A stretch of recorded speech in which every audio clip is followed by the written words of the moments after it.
Lähme siis sõna juurde. Ma püüan täna võtta kokkuvõtte oma eelmisest korrast, kui ma jutlustasin usust ja Merka sai puudutada, või ma rääkisin sõnast ja Merka sai ühes kirjakohas nii puudutatud, et ta hakkas rääkima siis usust ja teatud mõttes kordan ka ühte Mirjami kirja kohta, mida ta jagas, kui ta juhatas teenistust. Ja ma panin kokku siis usk ja sõna. Mis kokku annab? Ususõna, täpselt.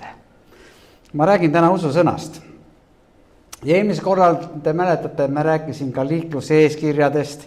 Ja mis juhtub, kui ma sõidan 50 märgi alt läbi 70-ga ja politsei peatab mind? Saan trahvi, täpselt, saan trahvi. Aga ma võin öelda, ma ei pannud seda märki tähele, andke andeks. Võib-olla, aga tihtipeale nad hoiavad kõrvad lukus. Ja panevad niimoodi, et igal pool, kus sa eksid liikluse eeskirjade vastu, saad trahvi. Või saad öelda niimoodi, et ma ei teadnud, mis see märk tähendab. Teda ei huvita see. Saad trahvi kätte kogu lugu. Minul oli üks imeline arm kunagi, lihtsalt ma kaldun natuke kõrvale, aga see spontaanselt tuleb. Mõne võib-olla rääkinud, mõnel ei ole julgenud rääkida, aga juhtus see niimoodi, me ostsime just uue auto ja meie jaoks uus, kellegi vana, meie jaoks uus ja me läksime Aegviidusse siis Nelijärvele telki panema püsti, meil oli seal suvepäevad ja kõik suur telk oli kaasa võetud, aga mis oli maha jäetud need detailid, mis oma väike kotikene, aga nii tähtis asi, et ilma selleta me ei saanud. Ja üks sõber tuli ka autosse ja ma panin siis selle autoga abja poole, 160 kilomeetrit oli sõita vaja ja ma siis sõitsin 160-ga. Mõtlesin, saan ruttu tund sinna, tund tagasi. Ja tagasi tulles, 20 kilomeetrit oli vaja veel sõita. Tagasi tulles ja ma sõitsin 160-ga politsei autost mööda. See oli meeletu kiirus, aga ma panin tähele, et ta oli, tal on neid elkud ega midagi, oli Škoda ja sõitsin mööda ja muidugi ehmatasin ära ja ütlesin, jumal, ma olen süüdi, juhtub, mis juhtub. Ja naispolitseinik peatas, muidugi ma panin pidurid kähku, ma sain aru, et politseinik, aga muidugi kiirus oli juba suur. Ja tuli järgi, pedas kinni ja naine tuli välja ja ütles, et vabandus, kas te teate, millega te olete eksinud? Ma tean, ma olin nii palju eksinud ja ma mõtlesin, tehke mulle kõik, mis te peate tegema, ma olen süüdi. Ja hakkasin niimoodi halama seal, sest ma teadsin, ma olen süüdi. Ja naispolitsei naaris ütles, tema elus pole sellised juhtumid olnud. Kõik hakkavad vaidlema, aga üks nüüd tunnistas süüdi ja lasi mul minna. Ütles ära siis rohkem ületa kiirust. Ja võt sellised juhtumid oli. Aga tihti peale, kui me eksime liikluseeskirjade vastu, me saame trahvi. Kui me eksime Eesti Vabariigi põhiseaduse vastu, mis juhtub? Pannakse vangi või saame trahvi jälle karistus. Ei saa öelda vabandada kuidagi välja, et ma ei teadnud, et ei tohi võtta poest nii palju asju ja kotti panna ja mitte maksta, ma ei teadnud seda. Me võime vabandada, mida tahame, aga me ei saa vabandusi kuidagi välja vabandada. Meid karistatakse. Ja samuti kasutusjuhendist eelmikorras, mida ma rääkisin, et ostab toote, on kasutusjuhend, aga mõtled, et mul on nii palju tarkust küll, et ma ei vaja seda kasutusjuhendit. Ja paned siis tööle ja vaatad, ei käi ja siis öeldakse sulle, kuule, loe läbi juhend. Ja loed juhend läbi, jah. Sa pead teadma, sa pead tundma ja sa pead täitma seda, mis sul on antud. Me elame sellel maal, me peame teadma seadust, kui me sõidame liiklusesse, meil on juhiload, siis me peame teadma, mida mingi märk tähendab. Sest vastasel korral, kui me eksime, meid karistatakse, kui vahel jääme.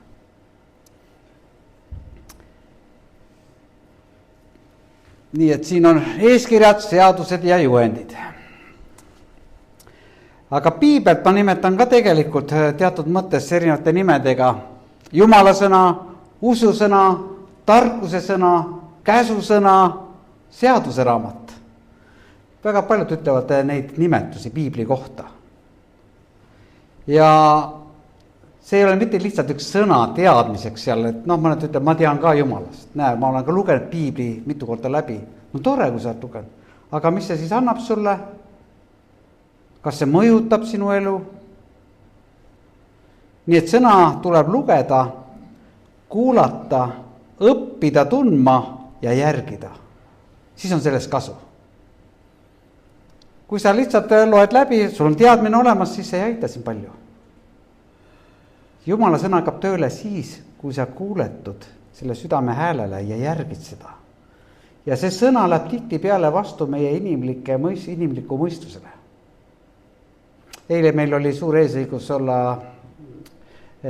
kursuse kaaslase juubelil, 80 aasta juubel. Naiste rahvas 80-aastane hüppab ja kargab ja põlvitab kui vaja ja täitsa imeline. Ja selle üle 30 aasta tagasi, kui me olime koos koolis, ta pole sammu võrra kuidagi ikka muutunud. Ikka sama elav elu, täis jõudu. Ja siis tema abikaasa rääkis tohututest imedest, mis tema elus on sündinud. Kuidas väike imik panti laua peal 4-kuune. Tal ei olnud saanud hapnikku sünnitamise ajal ja pool keha oli halvatud. Ja toodi sinna kirikusse ja kirikuohvisse laua peale panti ja pastor palvetas. Ja sel samal momendil, kui ta palvetas, hakkas keha tööle. Seal olid erinevad tunnistused, kus tulevad inimesed, kes olid verevähis, kellel on meditsiiniselt üks Tartu inimene, kes andis tunnistuse, ütles, ma olin verevähis, ma ei teadnud usust mitte midagi. Ta oli üle 70-aastane siis, kui ta nüüd oli, ta nagu väga intelligentne inimene. Ja siis ta ütles, ma olin verevähis ja meditsiiniliselt vaadati mind läbi, ma olin saanud juba kiiritusi ja asi läks hullemaks ja arst oli lapsed kokku kutsunud, ütles, et maksimum 2 nädalat. Ja talle oli öeldud siis ela 1 päev korraga. Ja sellel hetkel, kui ta oli selles valus, sellises nõrkuses ja valus, ma ei tea, palju see valu tundis, erinevad tablettide mõju all, siis pastor läks ja palvetas ta pärast. Jumal tegi ta terveks. Ja sama järgmine päevadel ta palus, et pastor saaks ristida teda ära. Nii et pastor käis tema siis kodus ja mullivannis ristis selle mehe ära. Ja siis ta helistas kõigile oma kolleegidele, et ta on nüüd kristlane. Ta on nüüd kristlane. Ja kui ta tunnistas, ütles, nüüd ma seisan siin ja 19 aastat möödas. 19 aastat möödas. Mul anti 2 nädalat. Ja arstid mulle ütlesid 1 päev korraga. Täna on 19 aastat möödas. Ja seal tunnistus otsa kirurgid, kes olid meditsiiniselt ise teinud, ravinud inimesi ja samuti verevähis olid saanud tervendatud. See on meie Jumal.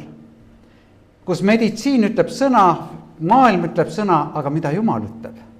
Tihti me jätame selle kuidagi kõrvale, aga mida Jumal ütleb? Jeesus ütles tihti, et see ütleb seda, aga mina ütlen teile, mäejutus, kui te olete, aga mina ütlen teile, siis tuleb seda kuulata, mida tema ütleb meile. See on tohutult tähtis, sest see ususõna, mis tuleb meisse, see hakkab tööd tegema meie sees.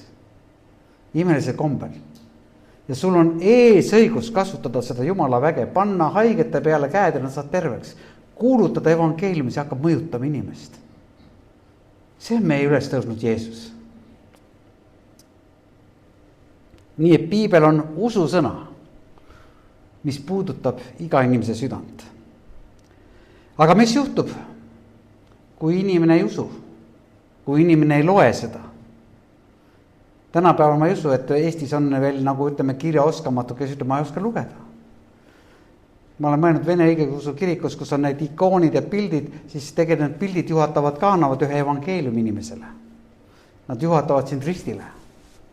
Pühakud ja seal tulevad Neitsi Maaria ja lõpuks on Jeesus Kristus. Kui sa oled kirjaoskamatu ja ei oska lugeda, siis ka pildid ju võivad juhatada sind. Mind juhatas ka pildid, laste pildi piiblist. Kuigi olin juba 26 aastat vana, aga mul meeldisid pildid rohkem kui lihtsalt sõna. Aga pildid mõjutasid nii palju mind, et ma hakkasin lugema ka sõna. Ja sõna tekitas minus usku. Nii et sõna tuleb lugeda, kuulata, õppida, tundma ja järgida seda. Siis hakkab see sinu elus looma midagi. Ta toob õnnistuse. See on üleloomulik elu tegelikult ja ma ei oska selle peale nagu midagi öeldagi, kuidas elu niimoodi on läinud. Lihtsalt see on üks üleloomulik elu.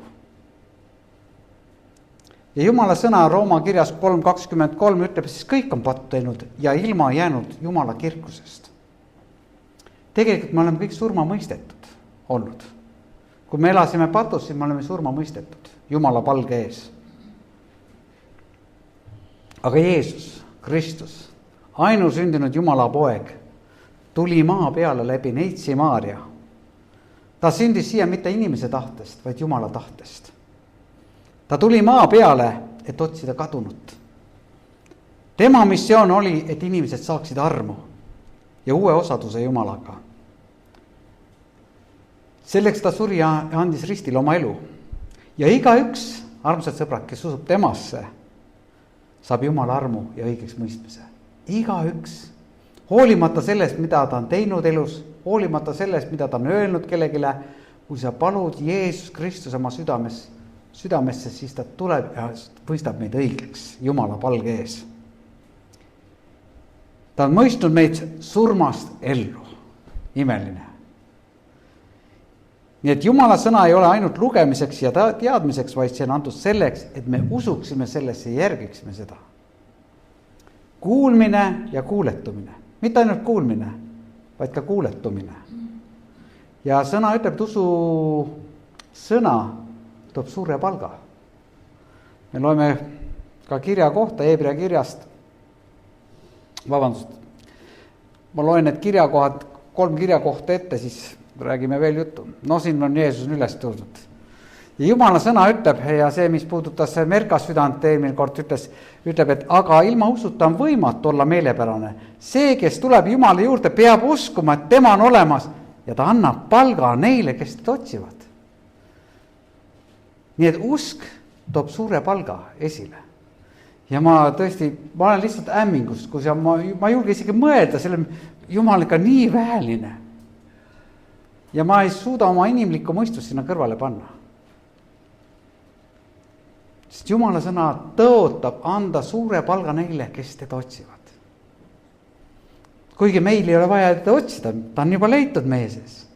Aga me peame otsima Jumala tahet oma elus. Mis on Jumala tahe sinu jaoks? Mida Jumal tahab sinult? Ja sa kuuletud selle sõnale, mis vaikselt su südames võib-olla räägib. Ja kui sa järgid seda, toob suure palga. Nagu tõi inimesele tervise.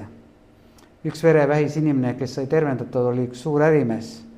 Ja ütles selle pastorile, näitas autosalongis, vali auto välja. Missugust autot sa tahad? Mõtle, kui sa oled saanud tervendada, sul on miljonid pangad, mis sa teed? Ja pastor ütleb, ma ei taha praegu, mul on küllalt hea auto, ma sõidan sellega. Aga kui mul läheb ära, siis ma ütlen. Ja nüüd siis eelmine aasta vist oli ütlen, mul auto läks rikki ja siis osteti kohe uus auto. No mõtle, kui sa oled saanud tervendatud. Sul kõik on loogiline tegelikult, mis ma teen sellega, see raha muutub nii tühiseks tegelikult meie elus. Elus on palju enamat kui see raha.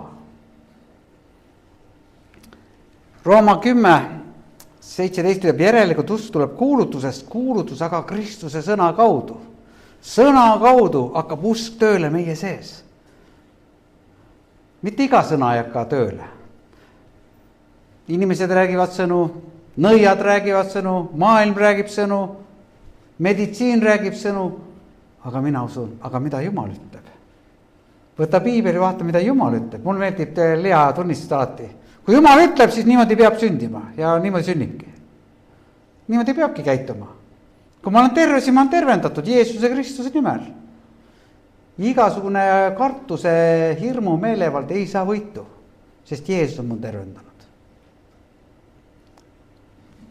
Ja 5.24, mida ma olen kasutanud väga palju ka oma joonistes, kus ma olen ütlenud, et ja see on see koht, kus Jeesus ütleb, tõesti, ma ütlen teile, kes kuuleb minu sõnu ja usub teda, kes minu on saatnud, sellel on igavene elu. Ning ta ei lähe kohtu alla, vaid on läinud surmast ellu. Kui te mäletate, kõiki teavad võib-olla seda joonist, kus ma näitasin, et me ei lähe sinna kohtu alla, kus Jumal mõistab kohut, vaid kui Jeesus tuleb tagasi, mis on peast tulemas, siis ta tõmbab meid üles õhku. esmalt surnud ja siis meie, sest me oleme uskunud tema nimesse. Me oleme läinud surmast ellu. Äge oleks küll, kui me elame ja Kristus tuleb. Wow. Aga kui ta ei tule, siis me magame. Ja jääme ootama Kristuse tulemist. Ei ole vahet. Kas me elame, oleme Kristuse omad, kas me sureme, oleme Kristuse omad. Ei ole vahet. Teate, milline rõõm see on? Ükski olukord või sõda või nälg või see ei saa lahutada sellest. Sest kui ma elan Kristusele, kui suren Kristusele. Nii lihtne see ongi. Meid on kutsutud siis surmast ellu. Jumala riiki, rahu riiki, igavesse õndsusse, päästmisesse. Aga ilma usuta ei ole me Jumala meelepärased. Nii et Jumala sõna kasvatab meie siis usku. Seepärast nimetan ka oma piiblit ususõnaks. Mirjami tore kirjakoht, mis mul on ka alati meeldinud. Abraham uskus, kui lootus näis lootusetu. Kujutage seda mõtet ette. Kui ei ole enam ihulikult või, mõtlen seda verevähis haiget, kellele antakse üks päev korraga ja juba lastel räägitakse ära 2 nädalat maksimum. Seal me võime öelda, kui usk tuli temasse, ta uskus, kui lootus näis lootusetu. Ja Jumal tõstis ta sealt välja. Nii nagu Abraham tõsteti sellest lootusetusest olukorrast välja, nii tõstab meie Jumal meid lootuse kätte, valguse kätte. Ja meie sloogan võiks olla see, mis me oleme ikka rääkinud. Võimatu saab võimalikuks ja nähtamatu saab nähtavaks. Võimatu saab võimalikuks ja nähtamatu saab nähtavaks. Ja see vist vana sõna on kuskil lõunamaalt tulnud, et need, kes seda teevad, ei peaks segama neid, kes ütlevad ei. Need, kes ütlevad võimatu, ei peaks segama neid, kes seda juba teevad. See huvitav mõte. Võimatu, aga nad ei tohiks segata neid, kes juba seda teevad. Ja kui täna päeval maailm ütleb võimatu, siis meie ütleme, kõik on võimalik. Kõik on võimalik.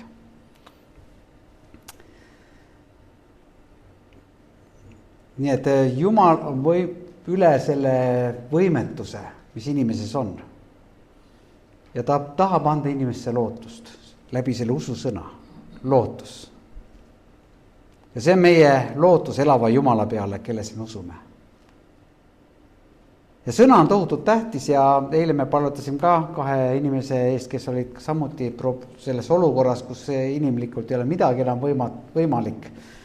Ja ma kinnitasin naisterahvas, kes oli siis kas selle ema või täpselt ei teadnud, aga see Oolius ütles talle, et usu sõna, mida Jumal ütleb. Ja ma ütlesin ka, et ära usu meditsiinisõna, ära usu inimese sõna, usu Jumala sõnasse, mis sulle öeldi. Ja hoia sellest kinni. Hoolimata sellest, mis olukord see ümber on. Olukorrad võivad täitsa hapuks minna. Ja olukorrad tihti lähevadki veel hullemakski. Palvetad ja lähevad hullemaks, aga ühel hetkel pauk käib ja pääste tuleb. Ja see tuleb niivõrd suureliselt ja mõnikord Jumal annabki meile kas kannat või sükse olukorra, kus ta näitab lihtsalt oma au. Nagu õigel momendil või õigel ajastul. Nii et Jumal ei külva meisse kunagi hirmu ja kartust. Kui sa tunned hirmunud või kardad midagi, see ei ole Jumala töö. Astu sellest välja. Usu sõnasse. Kui sa tunned, et meedia ja kõik see hakkab sind nagu kohutama või hirmutama, astu sellest välja.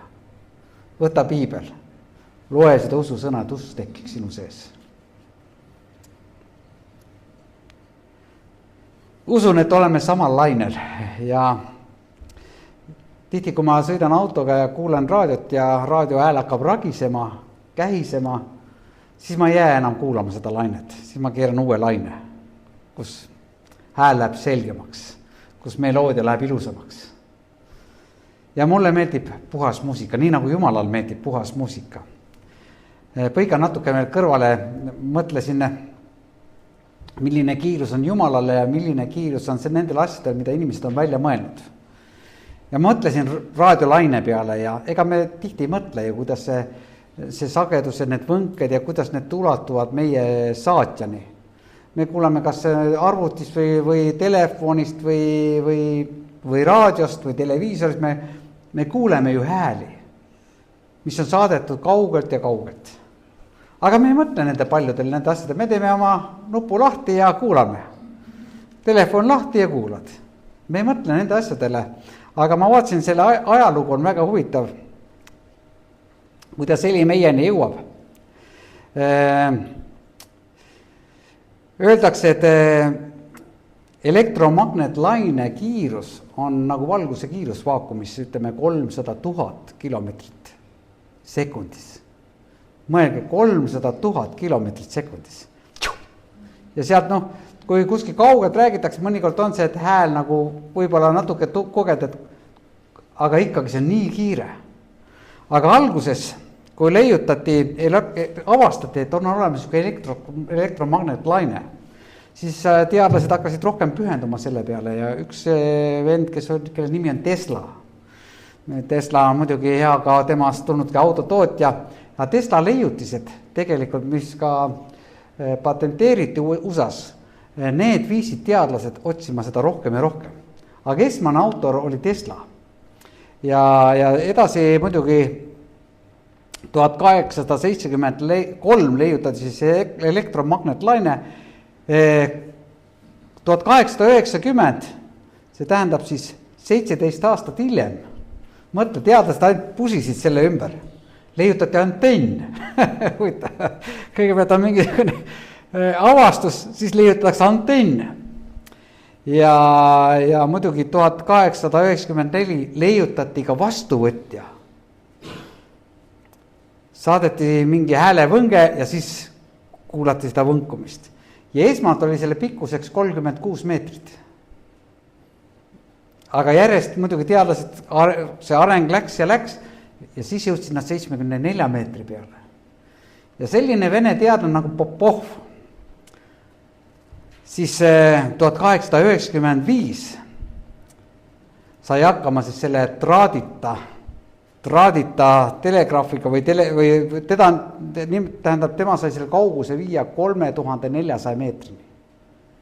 Ja siis tehti siis helikast, siis saatja saatis sõnumi läbi ja siis läbi antenni siis vastuvõtja võttis selle vastu ja nõnda sai hääl antud edasi 3,5 kilomeetrit.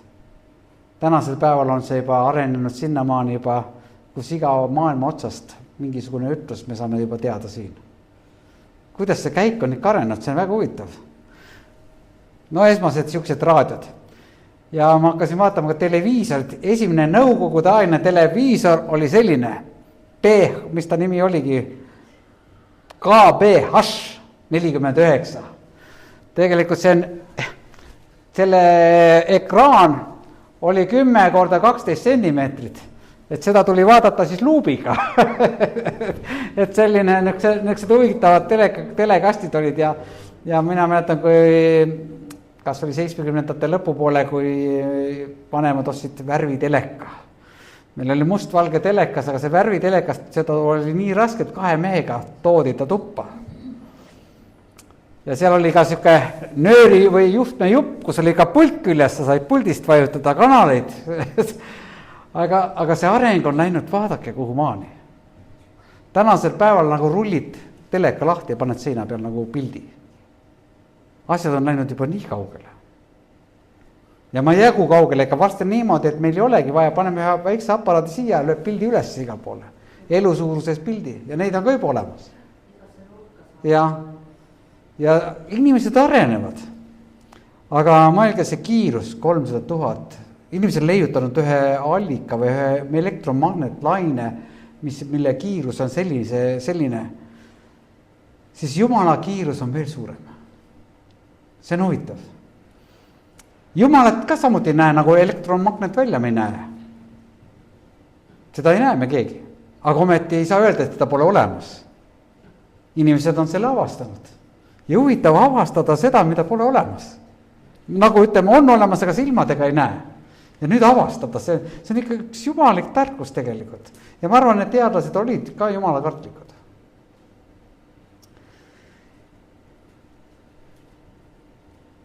Me ei näe sagedusi täpselt nagu me ei näe Jumalat, aga keegi ei saa väita, et teda pole olemas. Ja kui seda raadiomagnetvälia sagedust, mis tuleb televiisorisse või raadiosse, seda saab ka kurat kasutada. Siis Jumala kiirust ei saa kurat kasutada. Seda palvekiirust, mida me viime Jumala ette, seda ei saa kurat kasutada. Sest me näeme telekas ka, on erinevaid saateid, mis tekitavad ka probleeme. On nõiasaateid, on seksuaalseid saateid, mis tekitavad erinevaid himus inimestes, erinevaid langusi. Ja seda kasutab ka kurat oma kanaliteks. Aga seda kanalit, mis meil on otse Jumalaga, seda kanalit kurat ei saa kasutada. See on üks hea põhjus, milleks uskuda Jumalasse. Ja tema kiirus on veel suurem kui siis see 300 000 kilomeetrit tunnis ja ma jõuan kohe kirja kohani ka. Nii et mis Jumala sõna ütleb, sõna ei ole veel mu keelel ja näe, sina issand tead juba selle ära. Vau, kui kähku selleks, ma ei saanud välja öeldagi, juba ta teadis seda. Ei ole arvu ega numbrit, et seda mõõta. Aga ta on üli kiire. Et sa ei suuda seda veel ennemalt välja tulla, juba Jumal teab seda asja. Jumal teab ju meie mõtteid. Kui palju Kristus kui käis, ta nägi nende mõtteid. Huvitav, mis teeks selle inimesed, kui me näeme teiste mõtteid? Kujutad pilti, hakkad vaatama ja näed ära, mis ta mõtleb. Ei tea. Ei taha keegi. Jeesus nägi nende mõtteid ja kohe enne, kui nad suutsid midagi öelda, ta juba rääkis nende mõtteid välja. Et see on nüüd tohutu suur kiirus. Nii et ma ütlen, et selleks ei ole olemas numbrit või kilomeeter tunnis või sihukest asja ei ole olemas. See momentaalsed. Kui su südamesse tekib üks mõte ja sa tahad seda Jumalale esile tuua, enne kui sa jõuad seda öelda, Jumal juba teab seda. Jumal juba kuulis seda. Nii et ma usun, et meil on tohutud võimalused seda usuväge, mis on meisse pantud, läbi selle ususõna kasutada seda oma elus, igapäevases elus. Igapäevastes tegemistes. Kas need on keerulised või lihtsad, aga iga päev saad öelda, Jumal, aita mind. Jumal, juhi mind. Jumal, õnnista seda inimest. Jumal, tervenda see inimene. Jumal, aita mul olla sulle sõna kuulelik. Siuksed lihtsad palved, mida Jumal ootabki meie sees. Et me võiksime liikuda selles õnnistuses. Ja siin Joosua, kes oli peale Moosest, siis üks Iisraeli rahva juht. Tema ütleb järgmist sõna, mida meil Piibli koolis kunagi paluti pähe õppida. Ärgu lahku see käsuõpetuse raamat sinu suust, vaid mõtle sellele päeval ja ööl. Et sa peaksid hoogsasti kõike, mis sinna on kirjutatud, sest siis õnnestub su teekond ja sul on kordaminek. Ärgu lahkugu see ususõna sinu suust ja sinu südamest, vaid mõtiskle selle üle, nii päeval kui öösel, ütleb Jumala sõna. Et sa mõtiskleksid ja peaksid hoogsasti kõike, mis sinna on kirjutatud. Mitte lihtsalt üks teadmine, aga ma peaksin ka hoogsasti kõike, mis sinna on kirjutatud, sest siis õnnestub su teekond ja sul on kordaminek. Ja seda nimetatakse Jumala õnnistuseks. Nii kui ma ütlen Jumala õnnistus, siis tähendab sulle kordaminekut. Ja tervendust ja rahu ja selles on nii palju sõnu tegelikult, mida Jumala õnnistus tähendab. Ja kui me ütleme palju õnnistusi sulle, siis selles õnnistus on kõik, mida inimene vajab. Nii et ususõna, sõbrad, on üks vägev relv meie ees. See on vägev relv, millega võita ära see maailma. See on vägev relv tulla ise välja hirmust. See on vägev relv seista vastu kuradile ja ta põgeneb sinu eest. Ükski olukord ei ole võimatu Jumala jaoks. Ükski olukord siin maa peal. Nii et kasutagem seda väge, armsad sõbrad, Jeesus on üles tõusnud ja vene inimesed muidugi ütlevad, vaistine on vaskres ja mingem edasi selles väes, mida Jumal meile on andnud. Nii et Jumal õnnistagu teid väga rikkalikult Jeesuse Kristuse nimel. Aamen.